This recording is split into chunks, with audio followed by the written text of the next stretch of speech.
Fala crente, muito bom dia, seja bem-vindo ao nosso novo devocional de hoje, retomando a temática dos profetas menores. Chegamos nesse conhecido ou desconhecido profeta sem pátria, profeta sem sobrenome, Abacuque.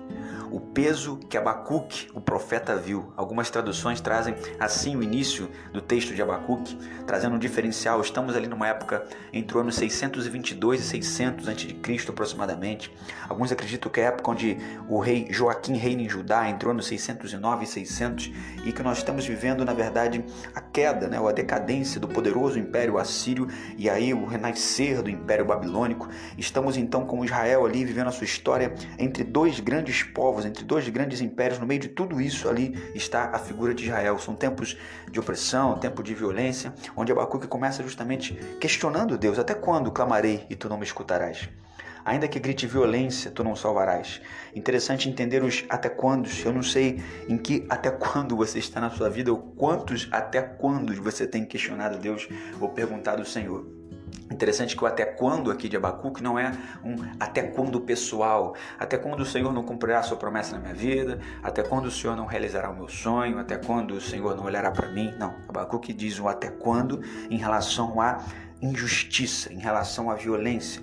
Por que me mostras então a iniquidade se o Senhor não vai fazer nada? No versículo 3. Por que me faz ver essa injustiça? Porque a destruição e a violência estão diante de mim. E há quem suscite contenda, litígio, versículo 4. Qualquer semelhança com a nossa autoridade não é mera coincidência. Por isso a lei é frouxa, o julgamento nunca se manifesta, pois o perverso se aproxima do justo e assim o julgamento prossegue errado. Interessante, Abacuque começa a questionar Deus sobre a questão temporal. Quando a gente diz até quando, Senhor, é uma questão de dúvida temporal. Até quando o Senhor transformará isso, resolverá isso? Justamente porque nós temos uma visão sobre o tempo muito limitada. Deus então começa a anunciar um princípio geral e profundo, que o arrogante confiado em si faz a sua própria vida fracassar. O inocente, porém, que confia em Deus, salva a vida. Os caldeus farão justiça. O profeta continua impaciente até então que Deus, olha que profundo, Deus transforma a impaciência em expectativa. Deus quer converter a nossa impaciência em expectativa na manhã desse dia. Principalmente quando a resposta que Deus nos oferta não é aquela que nós queremos ouvir. A resposta aparente de Deus para Abacuque em relação a todo esse sofrimento, violência e injustiça é levantar um outro povo.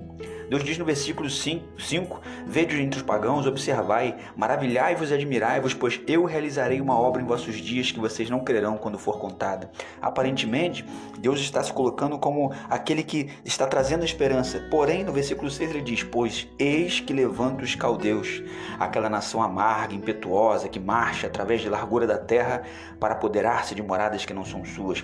A solução aparente de Deus é levantar um outro povo para julgar um povo que já está sendo opressor sobre o seu povo. Complicou aí? Ou seja, Deus pega um povo que é ímpio, que não é seu, que não tem a Deus como o Senhor deles, e diz para Abacuque, a solução é essa, estou levantando os caldeus para resolver o problema da violência de vocês.